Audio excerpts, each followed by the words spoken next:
ईद उल अजहा में कुर्बानी के हवाले से लाहौर के इलाके शाहपुर कांजरा में सजने वाली मवेशी मंडी में नुमाइश के लिए पेश किया जाने वाला सुल्तान नामी बकरा सबकी तवज्जो का मरकज बन गया।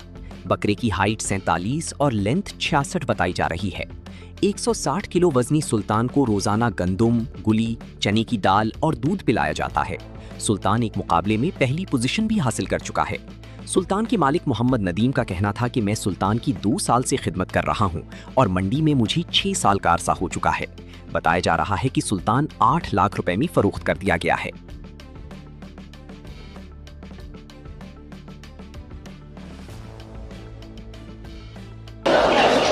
दो साल से शौक कर रहा हूँ और इसकी हाइट जो है वो है 47 और जो इसकी लेंथ है वो 66 है और इसका जो ज़िंदा वज़न है वो 150 kg से प्लस 160 kg है और ये 2 साल से हम इसको तैयार कर रहे हैं और अच्छा चारा डाल रहे हैं। इसको गंदम हो गई और गुली हो गई और ये जो चने की दाल हो गई ये और दूध हो गया, ये इसको पिलाते हैं हम और मैं 6 साल से ये शौक कर रहा हूँ अल्हम्दुलिल्लाह।